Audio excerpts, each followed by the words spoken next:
Europe. Europe 1. Marion Sauveur, chaque jour, vous allez décrypter un plat, nous expliquer l'histoire d'un terme culinaire, d'un ustensile ou d'un produit. Et aujourd'hui, on reste en Provence, évidemment. Bien sûr. Et on se balade, bien sûr, dans la garrigue. Ah. Vous entendez ces cigales? Alors, c'est bien. On dans va la rester comme garrigue. ça jusqu'à 11h, je crois. C'est pas mal, non? Comment jusqu'à 11h, On sent le soleil là tout de suite. On trouve des herbes aromatiques en fait à l'état sauvage dans cette garrigue, et on trouve depuis l'Antiquité ces herbes comme le thym qu'on appelle en Provence farigoule, le romarin, la marjolaine, le basilic ou encore le cerfeuil et l'estragon qui ont été importés d'Asie. Au Moyen-Âge, en fait, on les cueille à l'état sauvage pour leurs vertus médicinales qui sont très riches avant de les incorporer, bien sûr, dans différents plats individuellement ou mélangés. Et justement, un mélange a été mis au point qu'on appelle herbes de Provence. Ah. Alors, est-ce que vous savez quelles herbes aromatiques constituent le mélange? Moi, je dirais qu'il y a du thym et de l'origan, mais il doit y avoir romarin. d'autres choses. Romarin, et il manque un quatrième. Alors, c'est quoi le quatrième quatrième? herbe? La sarriette. Ah. La sarriette. Et en fait, la recette a été modifiée puisqu'elle contenait aussi du basilic. Ah ouais. En fait, ces 4 plantes, on les trouve encore à l'état sauvage en Provence, et c'est pour valoriser la garrigue qu'a été constitué ce mélange herbes de Provence.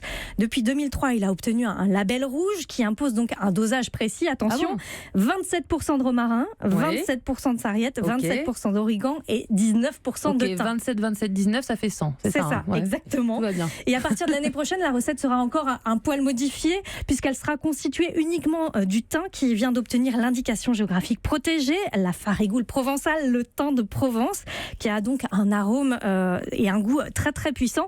Alors ce label rouge, il impose forcément des plantes d'origine provençale parce qu'aujourd'hui on trouve soi-disant des herbes de Provence. On ne sait jamais ce qu'il y a trop dans notre pot d'herbe de Provence. Voilà, le problème c'est qu'on en trouve originaires du Maroc, d'Albanie, de Pologne. Alors il faut faire bien attention à ce qu'il y a d'inscrit sur vos pots.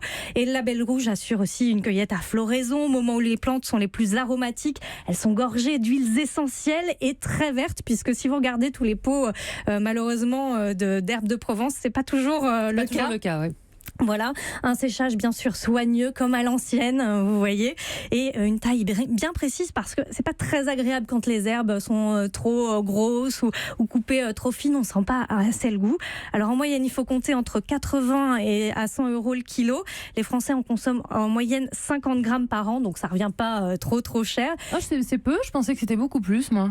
Bah non, c'est une moyenne. Après, il y en a qui. Je pense qu'en Provence. Alors moi, je vais monter la moyenne. Ouais, c'est selon la saveur. Mais en fait, je vous ai dit que la Provence, c'était un paradis quand même. Est-ce qu'il y en a dans la paella?